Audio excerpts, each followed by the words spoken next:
buscar o ambiente da prece, exige de nós uma mudança na modulação do nosso pensamento, a fim de que criemos as condições ideais para que os prepostos de Jesus, conforme a música que toca ao fundo, a figura daquele que nos traz a alegria de viver, faça presente por meio desses operosos amigos de Deus.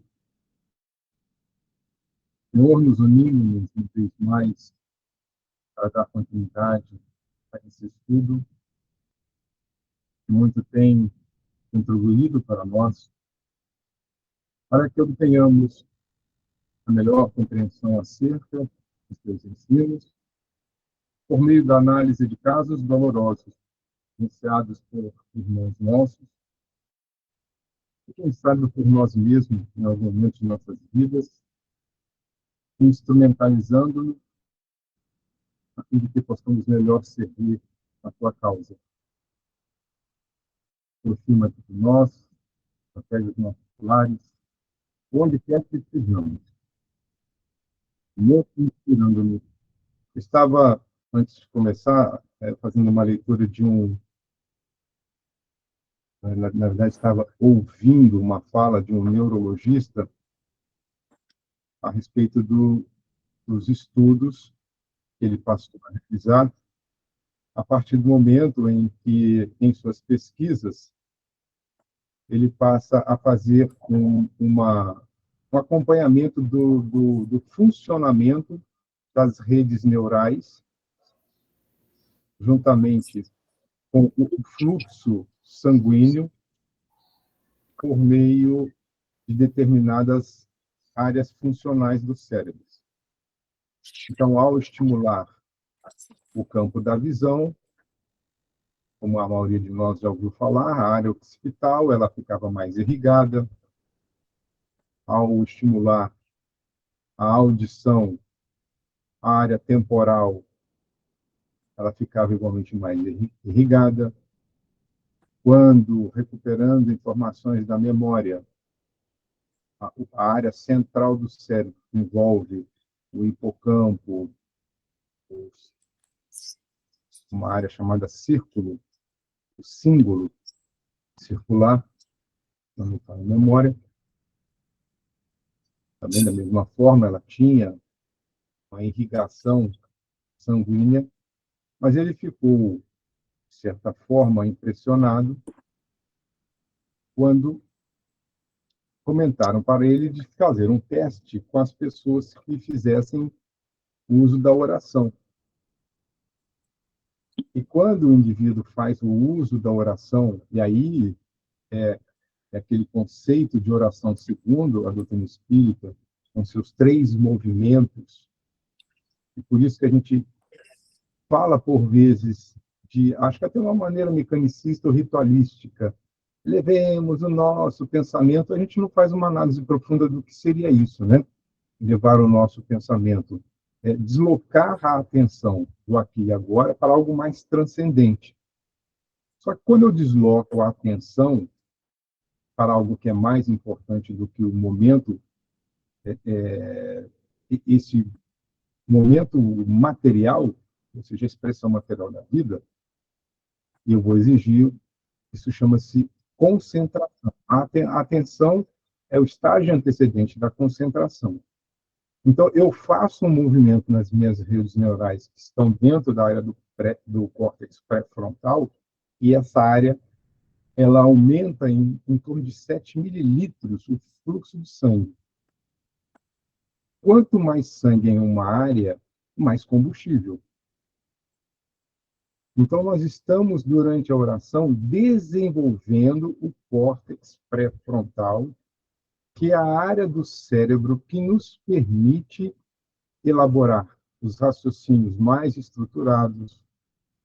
E quanto mais estruturado é o raciocínio, portanto, o uso da razão, isso tem conexão com o que nós iremos falar no nosso estudo, o que acontece? Eu tenho melhores condições de decidir. Porque diante de um desafio, de um problema, de uma situação inusitada, essa área que já se acostumou a realizar a prece, não o balbuciar de palavras. Por isso que Jesus recomenda, recolhe-te no teu quarto, ou seja, busque um lugar onde você possa estar contigo e com Deus, mesmo no meio de um tumulto. É esse mergulho mais profundo na intimidade de cada um de nós. Então, sem que a gente saiba, nós estaremos desenvolvendo essa área importantíssima, dotando-a de melhores condições para o exercício decisório. Então, o livre-arbítrio ele passa a funcionar de maneira mais ajustada porque a área está mais irrigada e, dada a plasticidade neuronal, ou seja, o cérebro ele se acostuma a reforçar os estímulos recebidos, o estado oracional ajuda no desenvolvimento do nosso cérebro. Por isso que Joana de Ângeles, acho que é Momentos de Saúde, se não me falha a memória, ou Momentos de Consciência, vai falar que a oração é a fonte de combustível inesgotável da vida. Como dizem os jovens, hashtag fica a dica.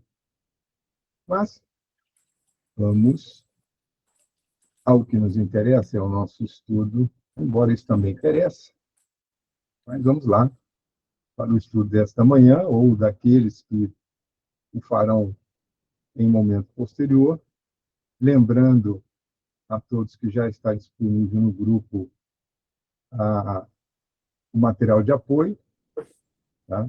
E como ultimamente eu tenho feito isso, talvez com mais frequência, é, vocês já sabem, né? Eu faço 2, 3 vezes 4 leituras do mesmo capítulo, e uma vez mais eu percebi que, embora o tema do capítulo seja um só, há duas partes, pelo menos para mim, bem distintas nesse nosso estudo. Então, eu também o dividi em duas partes.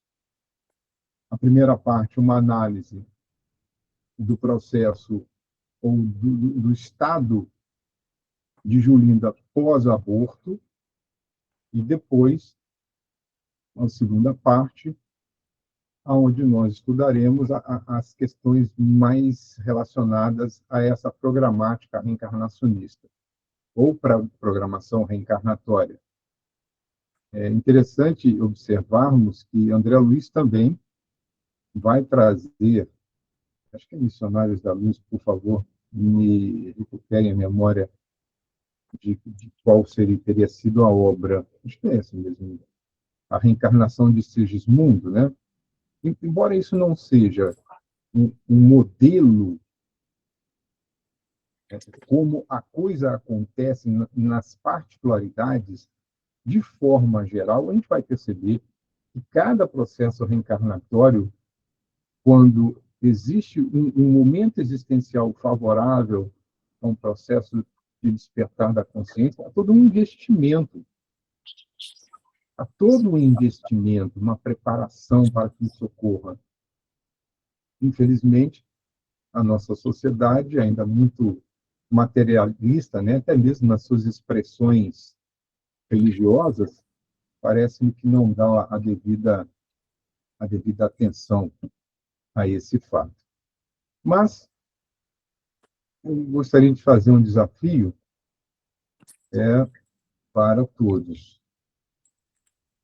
O que é que nós estudamos no último encontro? Vamos lá. Vamos ver se vocês lembram, pelo menos, algumas coisas. Vamos lá. Dou-lhe uma. O que é que chamou mais a atenção do nosso último encontro? O que é que não ficou, de certa forma, esclarecido quando nós concluímos a segunda parte do capítulo Delito Oculto? Hoje eu vou fustigá-las um pouco mais. Não adianta dizer que não lembra o que tomou café, se alimentou no café da manhã. Ai, como é que foi? O meu almoço de ontem eu não me lembro. Jesus amado. Então vamos lá, rapidamente, gente. Nós falamos as consequências primeiras da infeliz escolha. Né? E essas escolhas infelizes, elas têm toda um elemento causal centrado no egoísmo, né? E o quanto esse indivíduo egoísta, egóico, egocentrista, ele prejudica não somente a si, mas ele transfere o seu modo de enxergar o mundo para os outros, isso de certa forma afeta a qualidade das relações, produz sofrimento em terceiros. Conversamos um pouco sobre o diagnóstico de Julinda, análise da medicina terrena e como o mesmo problema ele é enquadrado sobre uma perspectiva diferente sobre sobre a ótica espiritual. Eu fui muito rápido, eu espero um dia voltar à discussão a respeito de consciência, mente e consciência, como essa mente ela se manifesta no corpo mental, no corpo espiritual e no corpo físico. As questões das vinculações que começaram a ser estabelecidas entre o futuro filho de Julinda e o quanto ele investiu em suas súplicas a fim de que o ato não viesse a ser concretizado. Isso tudo foram memórias recuperadas a partir da observação de Filomeno sobre o campo mental de Julinda, que já se encontrava internada no hospital. Isso está lá em O Livro dos Espíritos. Os Espíritos conhecem nossos mais profundos pensamentos. E veremos, no decorrer do nosso estudo, os fatores que ajudam ao processo de fixação da nossa memória.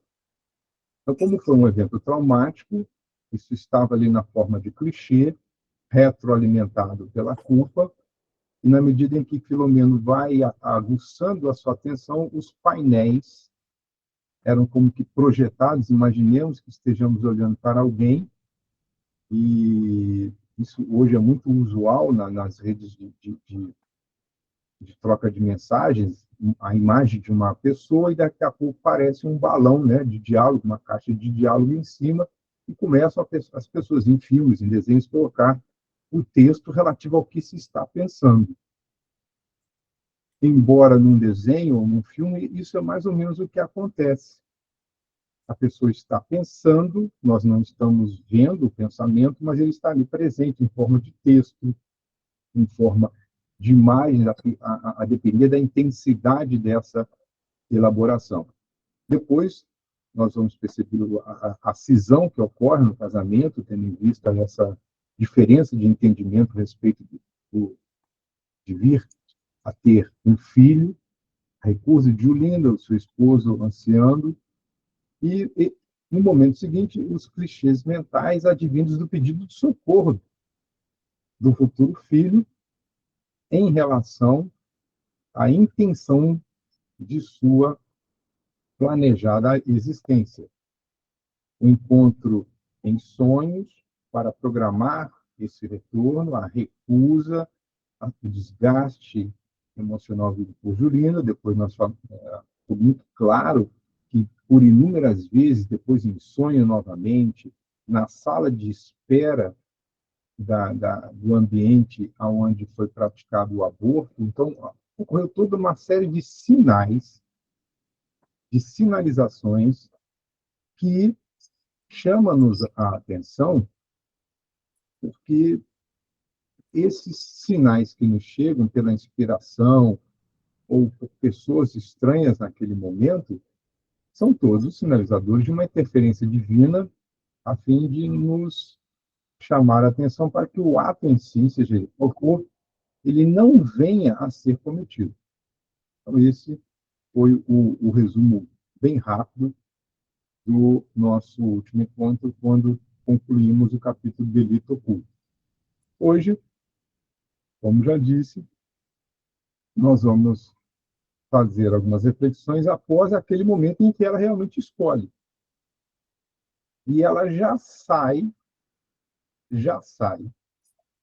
do ambiente, não sei se a gente pode chamar isso de ambiente hospitalar, porque não foi no hospital, foi numa clínica abortiva, e, via de regra, são clínicas clandestinas.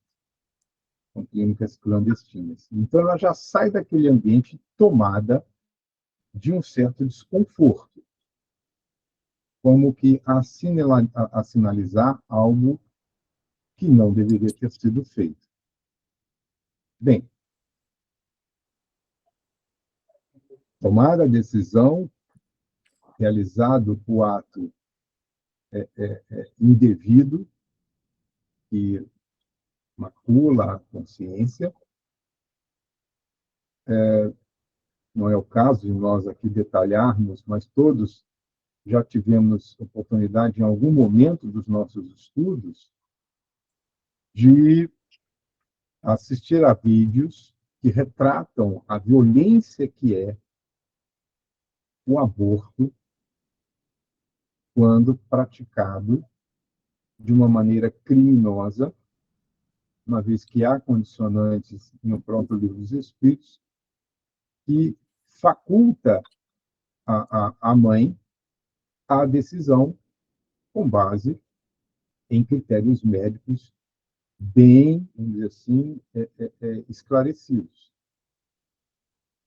Mas, mesmo assim, a experiência, acredito, para aquelas mães que vivenciam, não deve ser das melhores. E há inúmeros relatos de mães que enfrentaram o risco. Elas enfrentaram o risco de uma gravidez que poderia retirar-lhe a permanência no processo reencarnatório, e o resultado foi extremamente positivo. Não havia nenhuma anomalia no feto. Na hora do parto, recebeu a assistência devida, porque a renúncia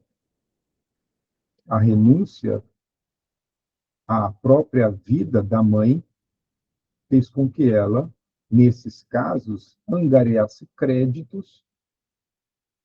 Então, houve um investimento maior da espiritualidade no suporte à saúde da genitora.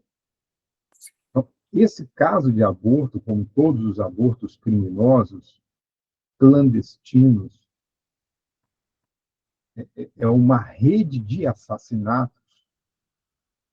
Eu não quero aqui trazer outras informações, mas existe uma indústria farmacêutica por detrás deste ato hediondo. É impressionante isso. Existe toda uma indústria interessada na recuperação dos produtos ou do subproduto que é resultado do ato praticado.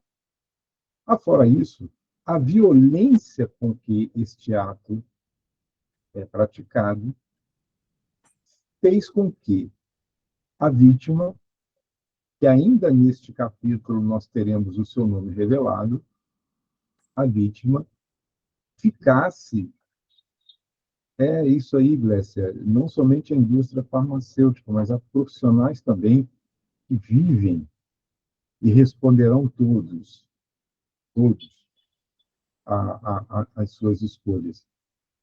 Então, imaginemos que nós sejamos, em algum momento, agredidos, seja fisicamente falando, seja apenas no campo da moralidade. As marcas deixadas pela agressão, em alguns casos, são evidentes. Agora, como cada um vai reagir é que é muito particular.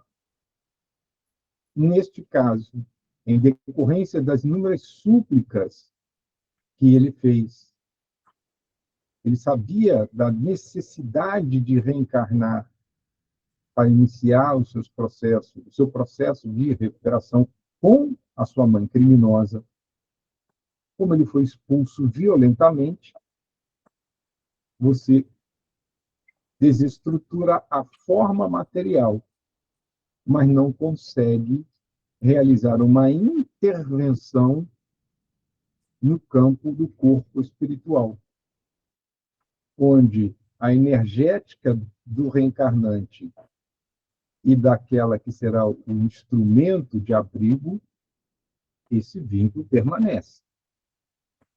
Que são estruturas mais sutis que se ligam por mecanismos por nós ainda desconhecidos.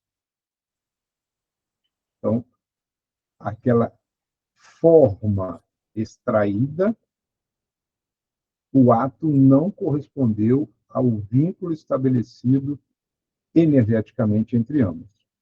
Bom, vamos imaginar que o abortado desenvolveu, diante da agressão, uma rejeição, experimentou um sentimento profundo de descaso, inverte a relação que deveria ser de amor para ódio, além de ter experimentado um sofrimento de natureza física, porque o seu corpo físico estava em desenvolvimento, mesmo que em estágios primários, estruturas do sistema nervoso já estavam em formação, então isso transfere pelos sistemas de a própria percepção,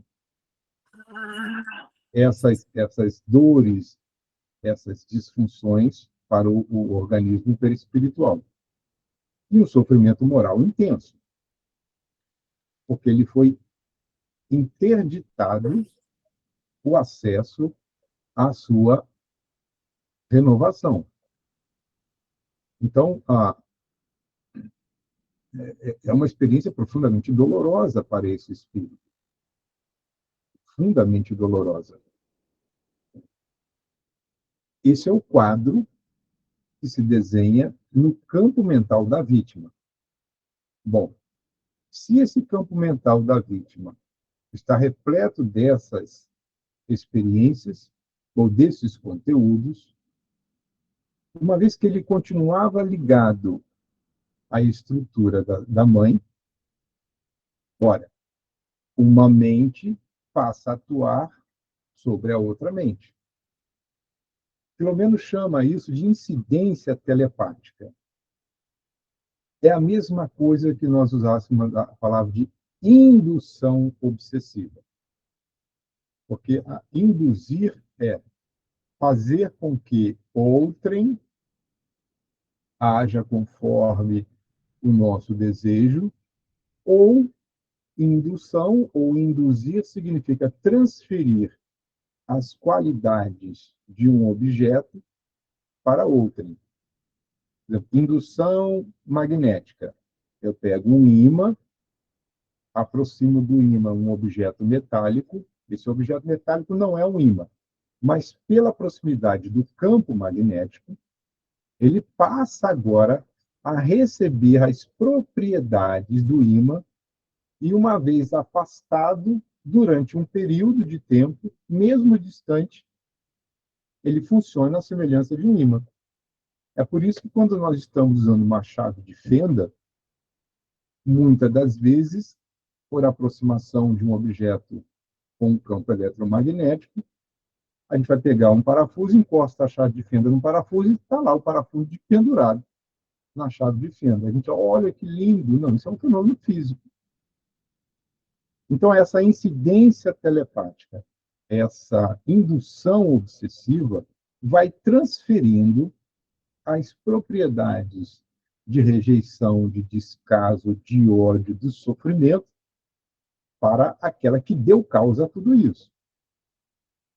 Interessante que, nesse processo, o, o, o abortado, vamos assim nos nominá-lo por enquanto, ele projeta a sua imagem na mente de Julinda. Agora, vejamos, a mente que vai receber não vai receber a imagem de um bebezinho, bonitinho, fofinho, aqueles cabeluzinhos todos espetadinhos. Não. Passa a receber imagens que veremos extremamente amorfas. Veremos o quanto isso lhe causa de sofrimento. Bem, essa transferência a par e par das imagens, das emoções, dos sentimentos alimentados pelo filho renegado, começam a afetar a razão. O equilíbrio da razão, portanto, de Julinda fica desarticulada. Agora, lembremos, o centro da razão do homem, da nossa espécie, está no córtex pré-frontal. Julinda não fazia uso da prece. Não fica claro para nós, embora mais à frente isso virá como uma confirmação, haja vista o seu comportamento irresponsável perante a vida, não tinha o hábito da oração, portanto, esse centro da razão, ele estava basicamente focado nas perspectivas relacionadas a uma existência puramente hedonista. Preocupação excessiva com a aparência, a rejeição à gravidez, porque iria modificar, muito provavelmente, a sua, entre aspas, beleza, né, anatômica, fisiológica. Então, a razão dela estava relacionada ou desenvolvida apenas nessa perspectiva de sustentação daquilo que aparenta ser o indivíduo, e não o que o indivíduo é em profundidade.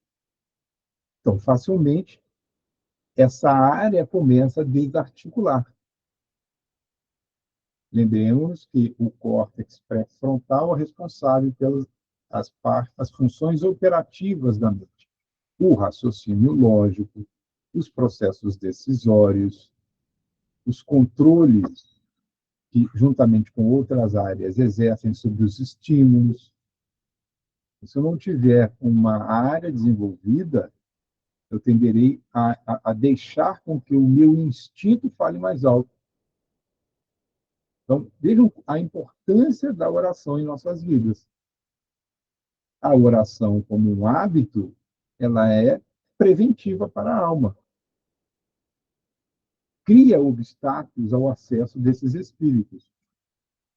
Então, aquelas imagens que começam a ser projetadas sobre a mente de Julinda, em especial durante o sono, fazem com que ela reencontre este espírito em grave estado de metamorfose.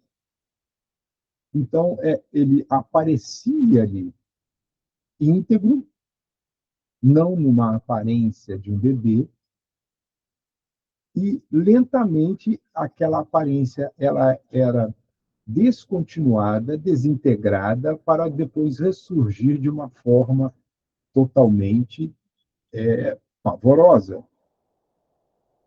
E esse enfrentamento diário vai, aos poucos, minando a resistência da saúde física e mental de Julinda. Então, pesadelos noturnos, ou existe um transtorno associado ao pavor noturno. Há criaturas que têm esses pesadelos continuados, que, como mecanismo de proteção inconsciente, mudam o ciclo da vida, não querem mais dormir durante a noite e força o organismo a sair desse repouso e passar o dia dormindo e a noite acordado. Aqui eu estou falando de um transtorno, que há pessoas que têm essa facilidade. São aqueles mais aptos aos trabalhos noturnos. Não necessariamente está relacionado a um transtorno. Nós estamos falando, nesse momento, das pessoas que, pelas sucessivas ocorrências de pavor noturno, alimentam uma fobia ao sono e só se sentem seguros se dormirem durante o dia, como se isso fosse isentá-los desses encontros.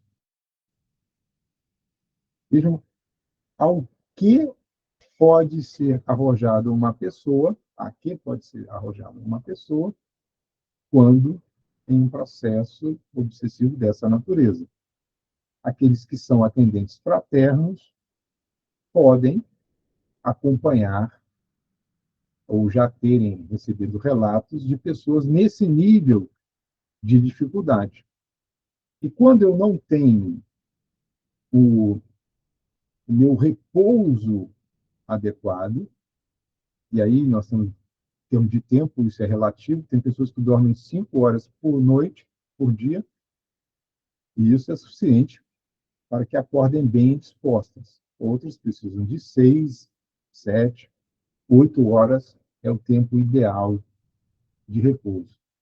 Então, enquanto o corpo está em repouso, ele retroalimenta o sistema imunológico, trabalha a recuperação de tecidos, redistribui a energia para as áreas que estejam com maior carência.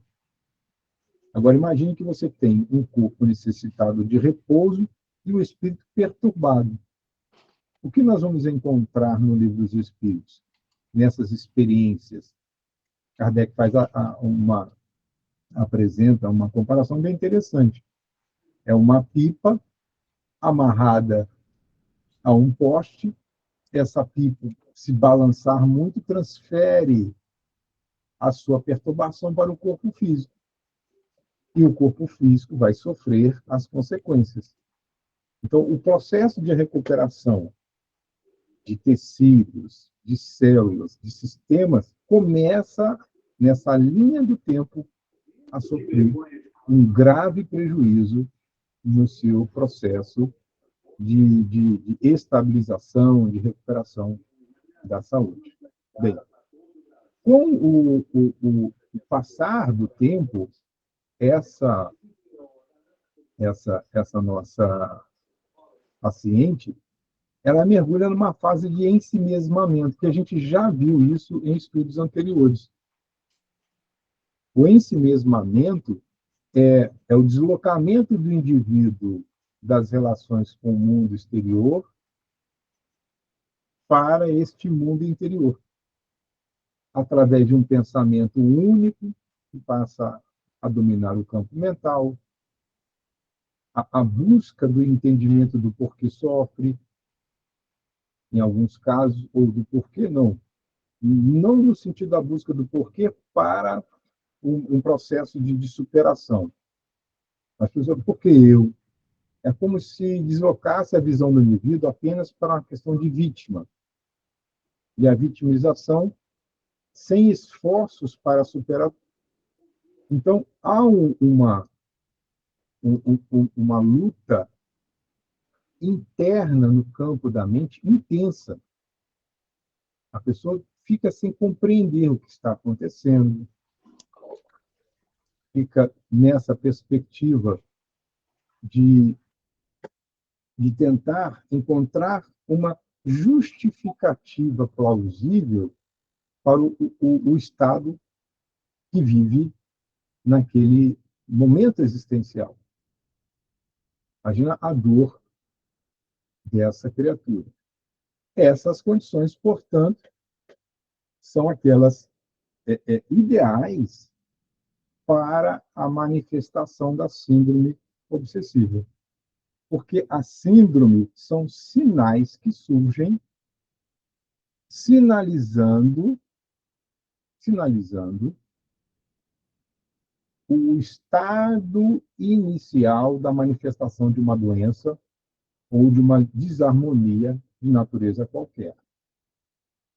Então, a síndrome obsessiva ali estava instalada. O processo ele vai continuar. Então, nós estamos falando do momento pós-aborto. O ápice do, do processo é o diagnóstico e a internação. E o processo continua até que, durante a obra, nós veremos os seus desdobramentos. Bem, mas é interessante nós falarmos um pouco a respeito dessa consciência culpada. Na medida em que o quadro de saúde de Julinda vai se agravando, embora isso não esteja, de certa forma, explícito na narrativa de Filomeno, pelo conjunto das obras já estudadas e pelas, vamos dizer assim, insights que ele nos deixa nas entrelinhas, essa consciência culpada vai rompendo a couraça da falsa justificativa. E qual era a falsa justificativa para o aborto? Era a preocupação excessiva com a beleza física.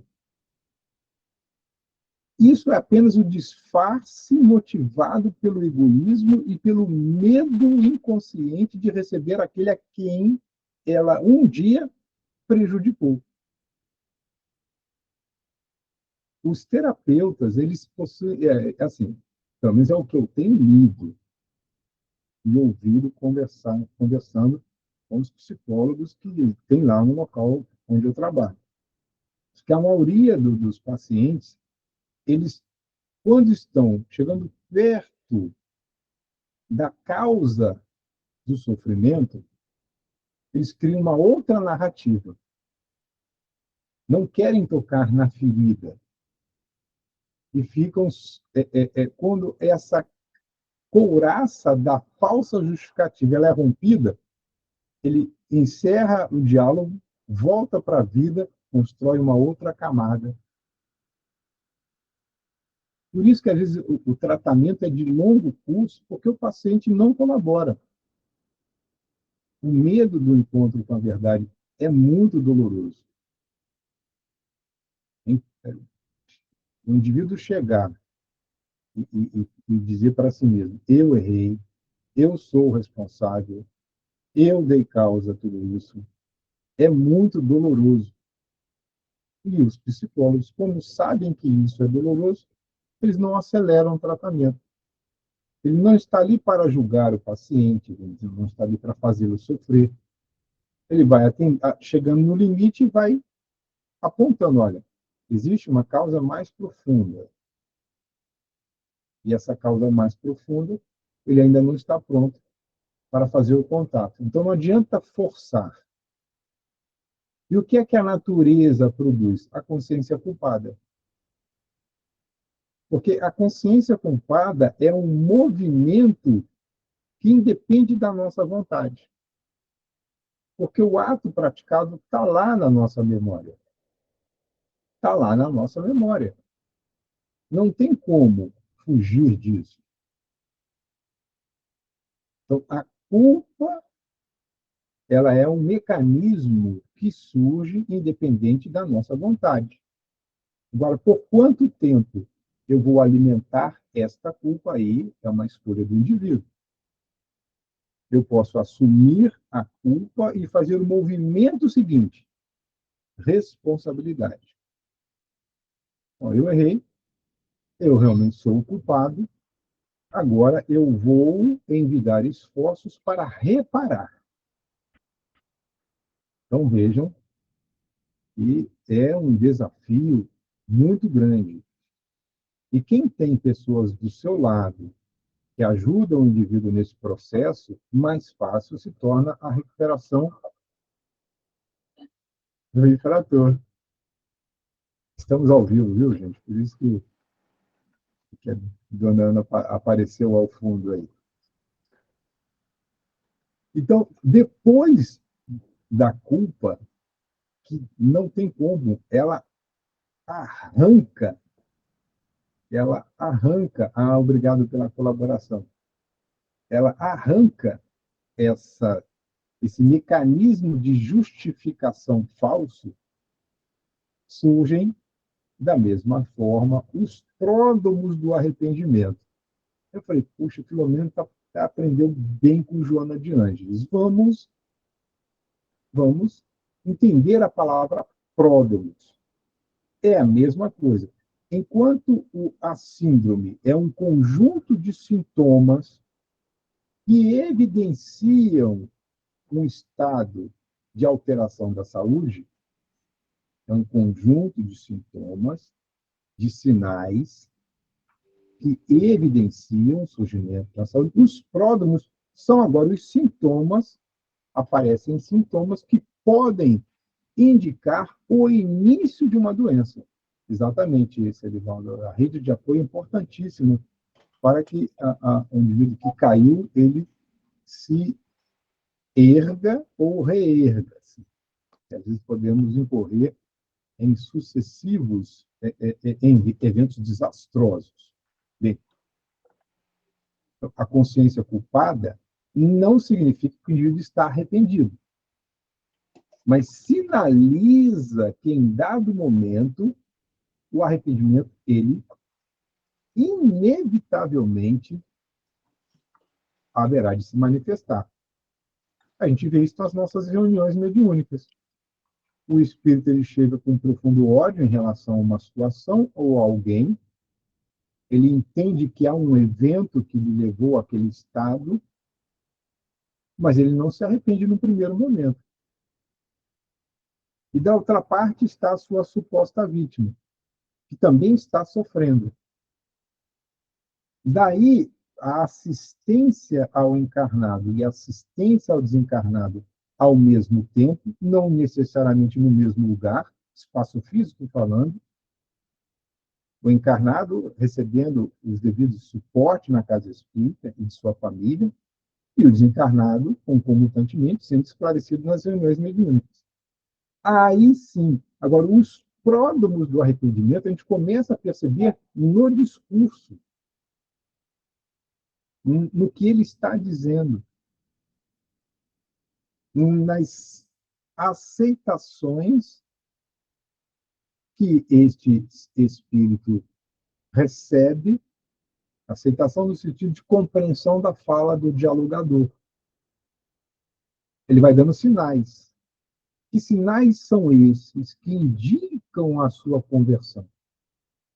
A mudança do tônus no modo de falar. O diálogo sai de um viés de agressividade para entendimento. Então, aquilo indica que, opa, eu estou obtendo êxito na intervenção por meio do diálogo. Então, a consciência culpada dissolve essa perspectiva da falsa justificativa. Eu matei porque ele me matou. Bom, isso nós estamos falando de uma existência. E se nós olharmos para trás, quem atirou a primeira pedra? Em que momento? Com base no quê? Um processo terapêutico tem isso.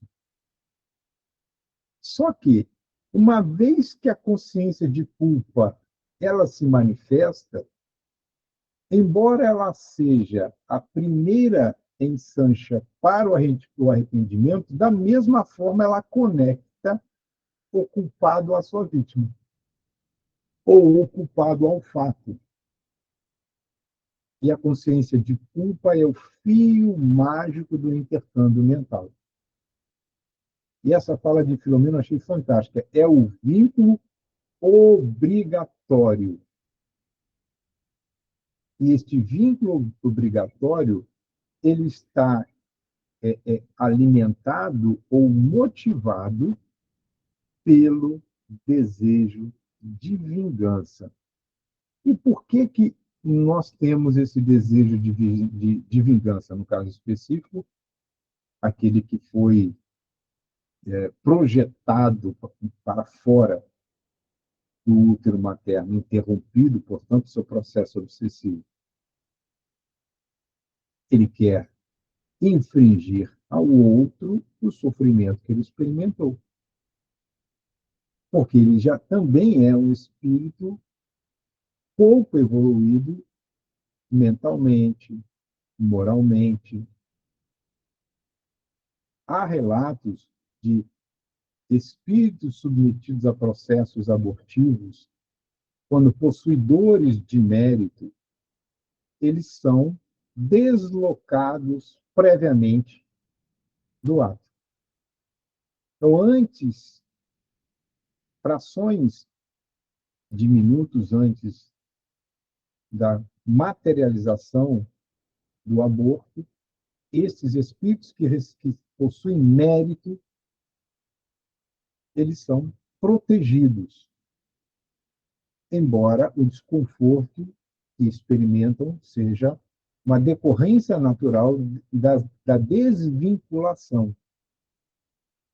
Porque imaginemos, a, a minha esposa, ela gosta muito disso, ela trabalha, se encanta com as flores, então tem uma vegetação na frente da nossa casa que as raízes dela são impressionantes.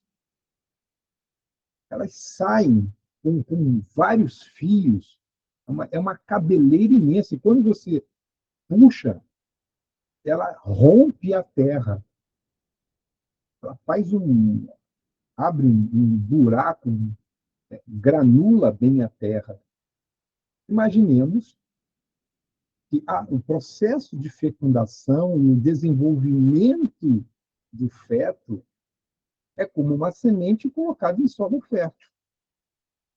E na medida em que esta semente se desenvolve e começa a gerar as suas primeiras estruturas, ela se aferra energeticamente e fisicamente.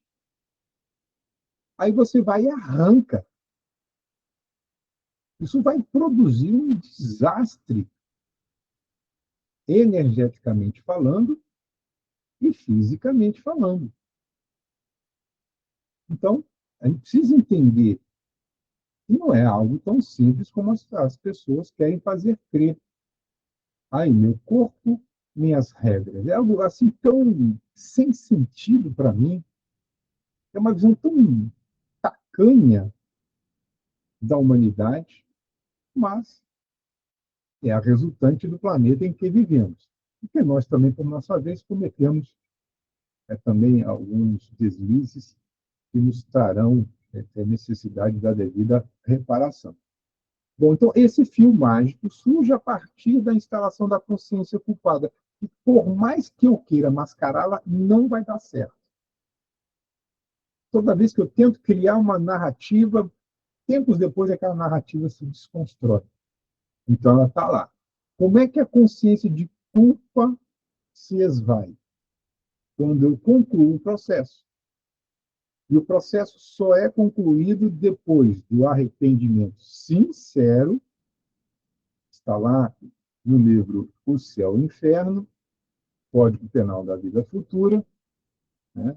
Só vai acontecer quando ocorrer este primeiro movimento do arrependimento sincero, seguido da devida reparação. E, às vezes, faz-se necessário a expiação.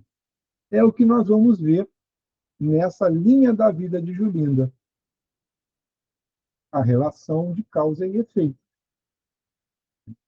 Este espírito que ela acolhe na intimidade de seu ventre é um espírito comprometido, consorciado com ela em seu passado existencial.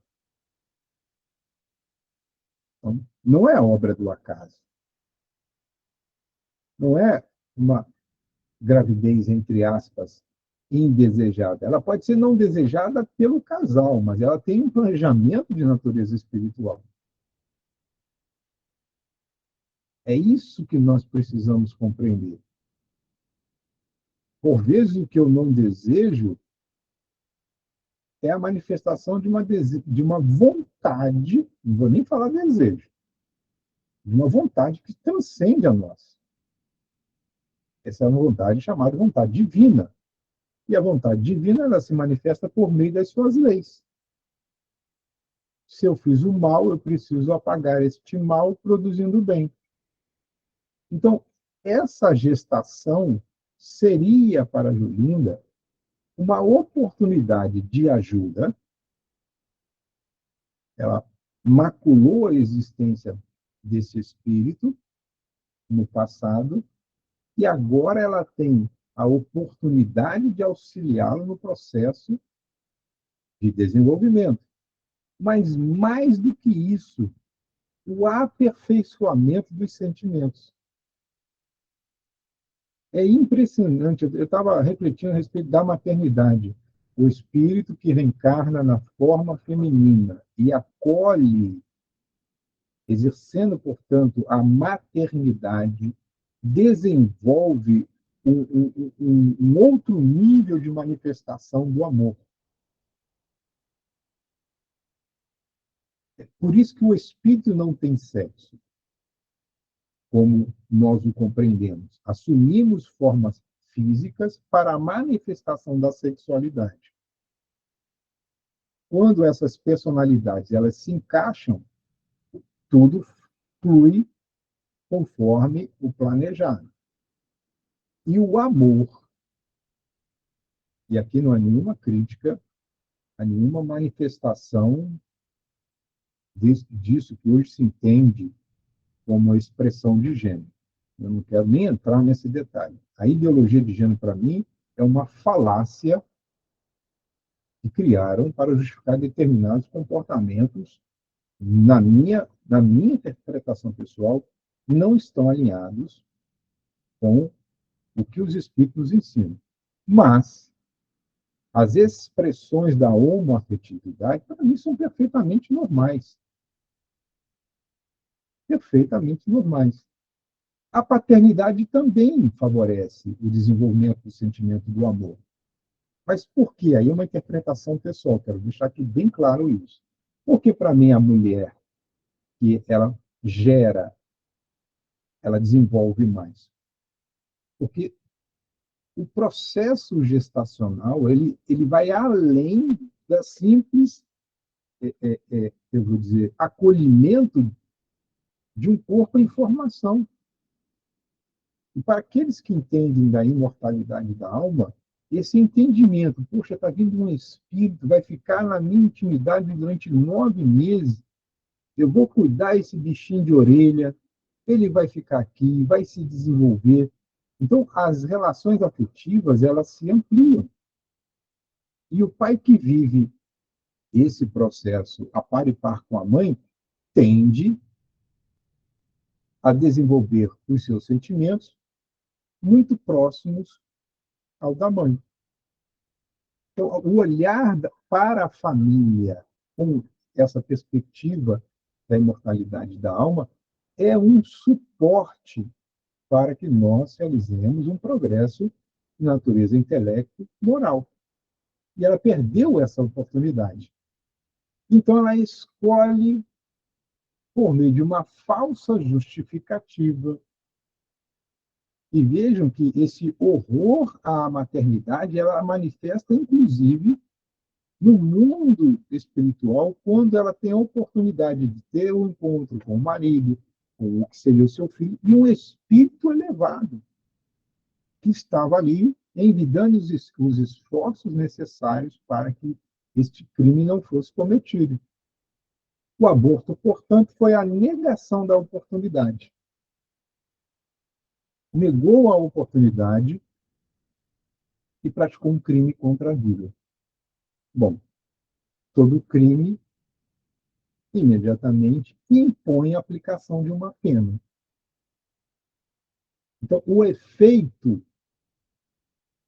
penal está relacionado ao crime cometido. E ele surge, portanto, na forma de um processo obsessivo. E essa obsessão é o adoecimento psíquico resultado das incapacitações do seu córtex pré-frontal, que teve os centros da razão prejudicado. O centro da razão prejudicado, eu perco o contato com a realidade. Tudo se desconstrói na vida de um ser que está num processo obsessivo dessa natureza. Dessa natureza. Uma expiação, portanto, inevitável.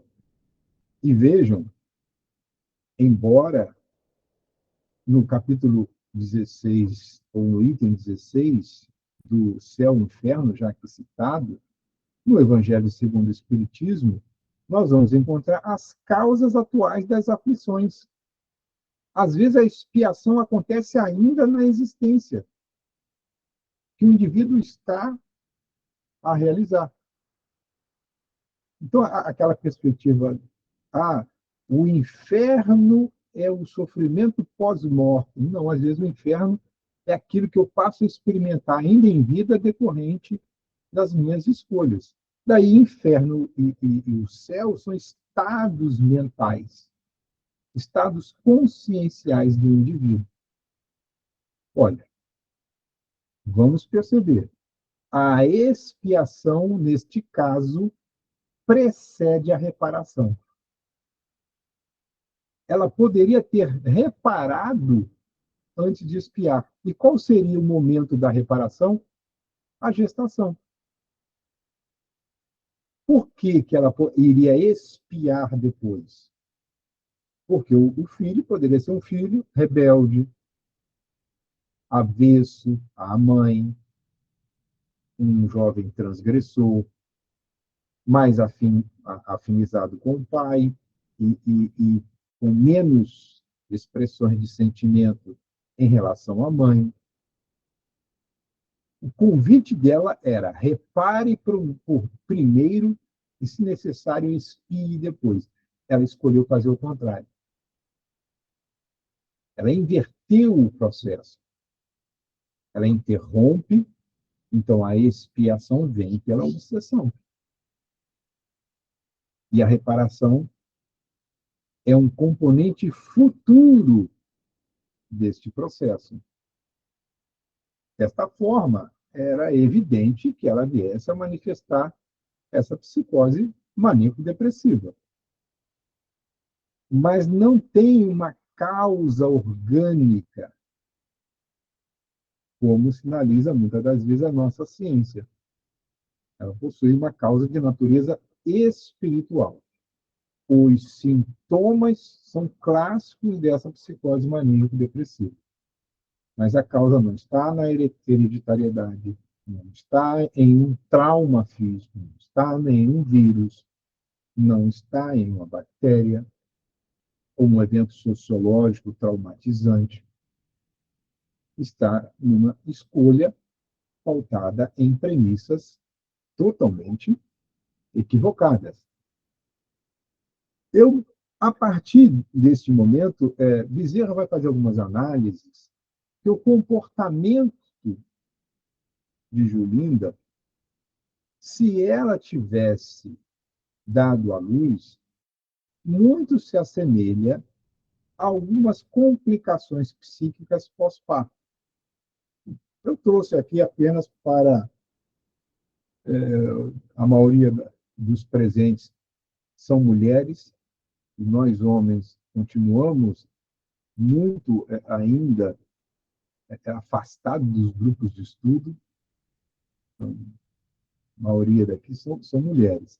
Conhecem esse assunto muito melhor do que eu. Mas apenas para ilustração. Vejam só. Durante a gravidez, isso são dados de pesquisas recentes, 7,4% das mães experimentam algum processo obsessivo ou processo depressivo, perdoe, durante o primeiro trimestre, ou seja, durante os 3 primeiros meses. Outras, portanto, 12,8%, essa depressão vai ocorrer dos 3 aos 6 meses. E, engraçado, 12% também vai ocorrer nas fases finais da gestação. As causas do processo depressivo durante a gestação são as mais variadas. Interessante também é que a depressão pós-parto, ela também tem as mesmas causas. Insegurança quanto ao futuro, a preocupação em dar o suporte existencial ao filho, questões familiares vão afetar. Ah, mas eu não tinha planejado, mas já que veio. Então, a questão do entendimento da palavra planejado é que precisa ser reconsiderado, penso eu. É claro que, em se tratando de olhar a vida sob a ótica material, quando eu encaixo, e é uma expressão material bem. Quando eu encaixo o meu filho dentro do meu orçamento, dificilmente eu terei essa preocupação. Mas nós não podemos ver o processo gestacional apenas sobre a ótica orçamentária. Isso é reduzir a experiência humana a números. E a continuar assim, parece que não nascerão mais, não reencarnarão mais espíritos. Porque a condição econômica da sociedade como um todo vem decaindo assustadoramente, para a grande maioria. Então, são causas variadas. Tá? Agora, é interessante que há uma depressão pós-parto que atinge 13% das mães. Insegurança, como irei cuidar do meu filho. Então, há uma série de fatores. Existe um estado depressivo leve, que não é ainda considerado uma depressão pós-parto, que ela vem pós-nascimento. A gente sabe que a mulher, nessa fase, ela tem uma alteração hormonal muito intensa. Então, a depressão pós-parto, ela é tratável com suporte psicoterápico e com a parte medicamentosa. E rapidamente a mãe ela tem reorganizada a sua vida. É diferente da psicose puerperal, que atinge de 1 a 4 mães em cada 1.000 nascimentos. Esses são os dados da atualidade.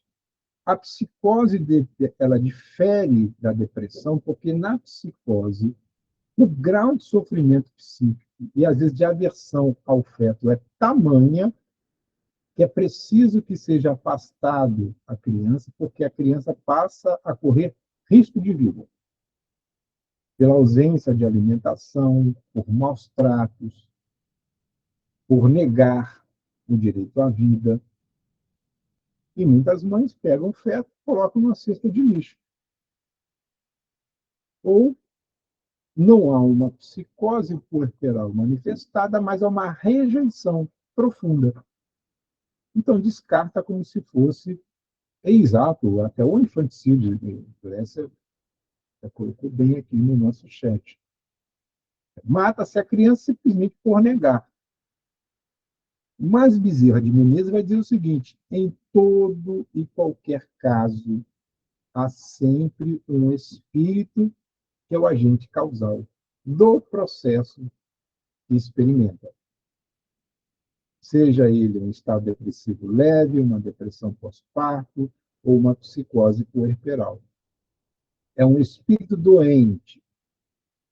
E como espírito doente, ele transfere para o corpo esses estados desajustados de manifestação. No caso em tela, né, que é o caso de Julinda, o que ela está vivendo não é um processo depressivo, porque ela nem deu continuidade à gestação. No caso em que ela vai dizer, doutor Bezerra, a nossa paciente somou às antigas, ou seja, às antigas ações infelizes, uma nova e grave. Imaginemos que estejamos com o saldo bancário já à bancarrota, devendo a Deus e ao mundo, e a gente vai contrair mais um empréstimo. Se você contrai um empréstimo grande para tentar saldar as dívidas anteriores, equalizar o seu orçamento doméstico, beleza. Mas tem gente que parece que não tem freio. Já está encalacrado até o pescoço. E aí toma uma decisão que vai piorar a situação, mas que lhe traz um prazer momentâneo, vive uma experiência sensorial de profundidade, ou tem a satisfação, né, a experiência de ter adquirido algo, vivenciado alguma coisa, mas eu vou somar ao meu passivo algo mais grave, e que não terei como saldar no curto prazo. Ou, às vezes, no direito tributário, existe uma teoria chamada da falência pessoal. É quando o indivíduo já não tem a condição sequer, de acordo com seus vencimentos, de dar solução à situação em que ele se encontra. E eu participei de um processo administrativo nesse sentido. Era um companheiro que estava tão endividado que nós conseguimos provar que ele estava em falência pessoal.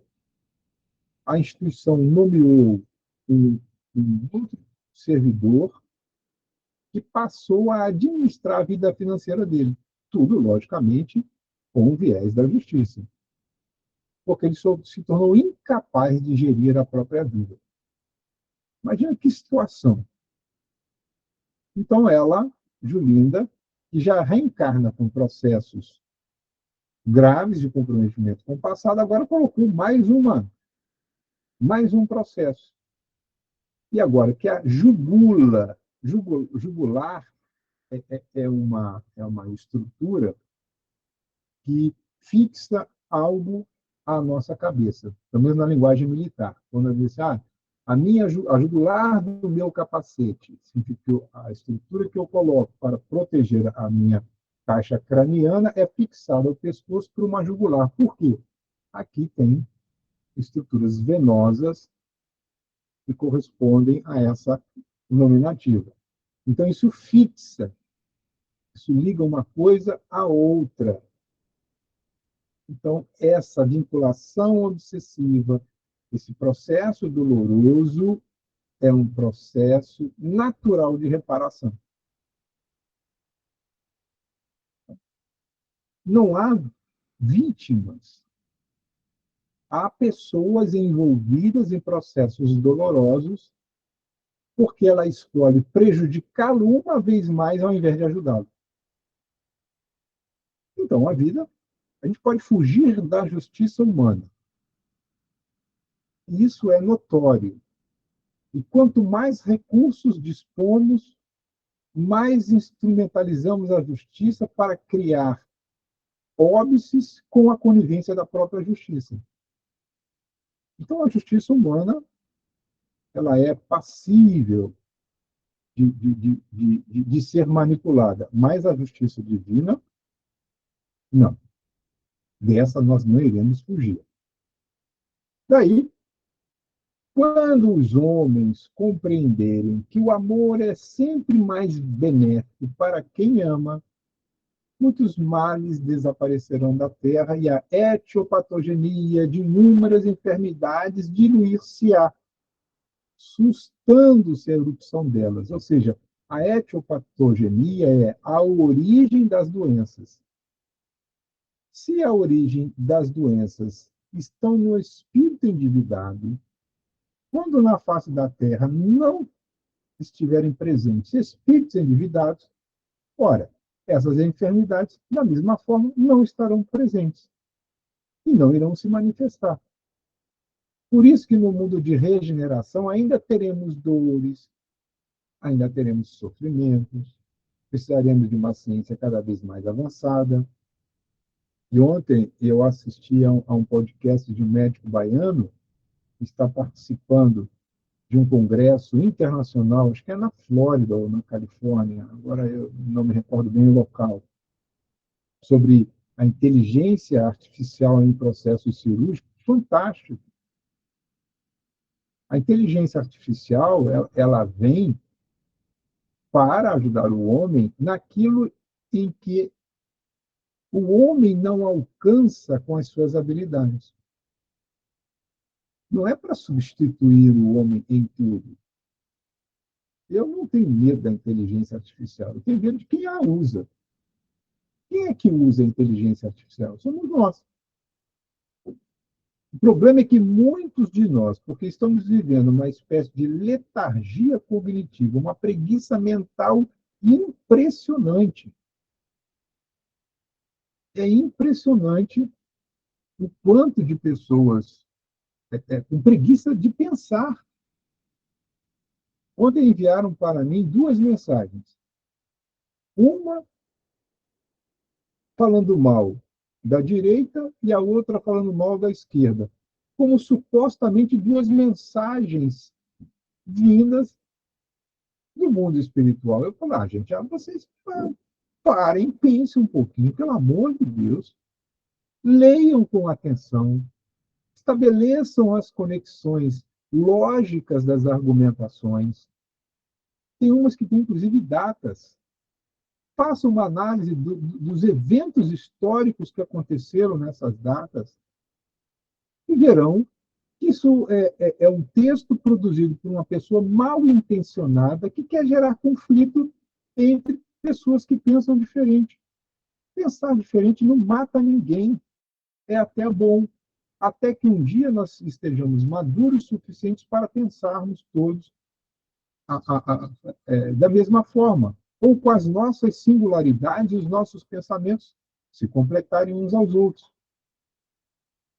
Então, se a gente vive um mundo ainda, e olha que é complicado, que busca não entender quem o indivíduo é, o que não falta são pessoas adoentadas psicamente falando. Adoentadas. Apenas também aqui eu abro um parênteses rapidamente, foi divulgado recentemente na mídia especializada em gestão de pessoas uma pesquisa em que os empresários da atualidade não querem contratar a tal da geração Z. Esses jovens que nasceram a partir do ano 2000. Porque são frágeis emocionalmente, extremamente limitados à experiência de telas. As construções mentais que se espera na área do raciocínio, praticamente pouquíssimos. Agora, eles têm habilidades específicas, lógico, para determinadas profissões, alguns deles vão se destacar. Mas essa fragilidade é natural dos espíritos que estão reencarnando. Então, vejo que a regeneração não é... Quando eu ouço no nosso movimento ali, embora nós tenhamos já concluído a primeira parte do estudo, que é no próximo estudo a gente vai analisar em profundidade o processo reencarnatório. Né? Isso, as telas do ambiente escolar, algumas escolas estão revendo isso. Tem pessoas que não sabem escrever. Tem jovens de hoje que, se você der uma caneta e um lápis, o indivíduo não sabe escrever. Porque na sua alfabetização isso não foi estimulado. E há estudos de neuroplasticidade que afirmam, isso é estudo, quando eu escrevo, eu desenvolvo áreas cerebrais importantíssimas da motricidade, da conexão da motricidade com a elaboração do pensamento, ou seja, eu sou capaz de materializar o meu pensamento pela escrita, não é pela digitação. Não estou dizendo que a digitação não seja importante. Nossa, você pediu os jovens de hoje para escrever uma frase, as redações de hoje são verdadeiros hieroglifos. Eu parabenizo os professores por conseguirem ler. E lá no meu local de trabalho, quando eu peço a um, eu chamo de subordinado pela profissão, que redige aí, escreva alguma coisa. Ele me diz, ele pode, escreva o que eu falei. Nossa! Mas, enfim, não estou aqui para tecer críticas ao processo educacional de maneira alguma, mas fazer contrapontos. A geração terceirizou muito isso para os outros. Nós jogamos para as escolas uma responsabilidade que, penso eu, é da família. Pai e mãe como construtores do ser humano. A sociedade ela ajuda a criar o cidadão. A escola forma o cidadão. Mas as escolas de hoje, misericórdia. Enfim não, há muitos professores extremamente compromissados, de primeira linha, veem aquela criança, aquele adolescente como filhos, investem tudo para ajudá-los, mas são momentos difíceis, porque o lar está desarticulado. Veja o esforço que a mãe de Violinda fez para que ela fosse uma mulher de bem. E no próximo estudo, a gente vai analisar essas questões com mais profundidade, construir uma linha do tempo, um mosaico, para ver o quanto de investimento existe em nossas vidas.